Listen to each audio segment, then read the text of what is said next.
If you're following along at home on the roadmap, we're going to kick things off with characters.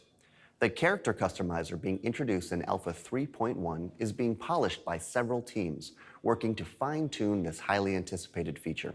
The gameplay feature team is tweaking the options for eye and skin color, as well as the way they're presented within the customizer. We want to make sure the interface is intuitive and responsive as possible, and the UI team continues to make adjustments to the customizer to ensure that. The character customizer is one of the most exciting new features coming online with Alpha 3.1, as it will allow citizens to begin their journey creating an avatar that can fully represent them within the Star Citizen universe. On the roadmap, we see that all tasks for this feature are completed and have entered the polishing phase, where feature teams work with QA to hammer out as many bugs as they can before bringing the first iteration of this character customizer to life. Joining the character customizer in polishing are helmet improvements, including updates to the model geometry, efforts to make sure certain characters are well lit within the helmets, and fix bugs like the light persisting even when the helmets are not being worn. Additionally, our character teams are working on a few other projects that you don't see on the roadmap, but are integral to features and content planned for future releases. You can also see here the work being done on character models for male and female senators, as well as finishing touches being put on the Legacy Outlaw and Legacy Marine armor models. When we say Legacy armor, we mean older armors within the Star Citizen universe. We want you to feel this is a galaxy with history, and these Legacy armors are one of the way we are aiming to achieve just that. Now, moving on to locations. Many resources are being put into the overall improvement of our procedural planet tech. Improvements to these visuals of our first three moons, Yela, Daymar, and Selen, include color balancing, object distribution, new diffuse, height, and global maps have all been completed, and outstanding tasks remaining include detailed polish, improved procedural distribution for planet-side features, and some dynamic weather effects that Marco Cobetta has been working on. The environment art team has also been working on Delamar, focusing on the visual transition between close, medium, and far viewpoints, and the scattering of assets while also addressing some unwanted pink hues.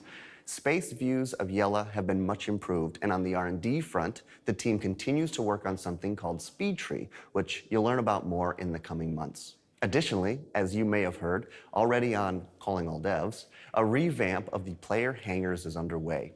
They are currently in gray box as work continues on making them properly modular so they'll function in a variety of Star Citizen environments. It's still too early to say when these new player hangars might make their way into the persistent universe, but keep an eye on the RSI roadmap for an addition in the future.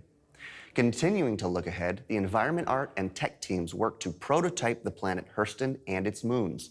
For Lorville, the teams are discussing the best way to approach it utilizing the procedural planet object presets, while one of Hurston's moons, Ariel, has begun the process of white box blockout.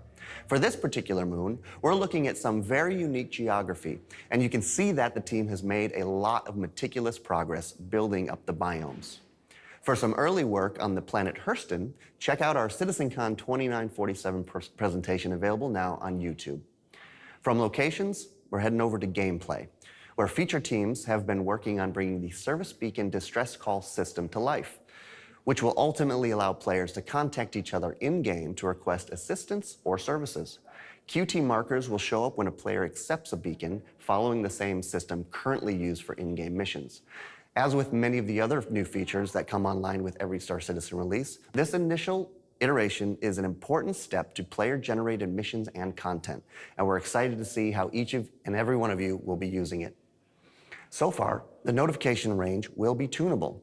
You'll have the ability to untrack or cancel a beacon once you've accepted it, and the pop-up notification system will continue to be iterated on in future releases for Star Citizen. Teams are also adding additional polish to the personal management app in your mobiGlass.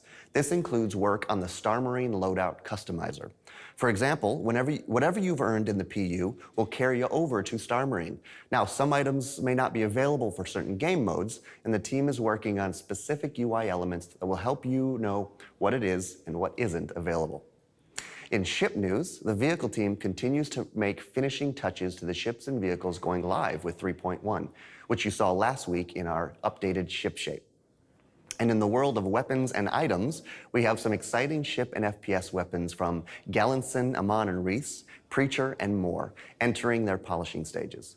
Concept art is finalizing the design of the Joker distortion cannon, blocking out the bearing pistol, and working on several other guns for FPS. And what you see here is some of the work VFX has done this week on improvements to railgun impact and distortion scattergun effects.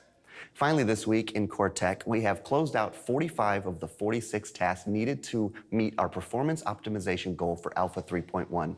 This is, of course, a process that will be ongoing throughout development, but having put a lot of focus on improving frame rate this quarter, you should be able to easily see what the teams have accomplished for this upcoming release. Well, that's it for the Star Citizen project update this week.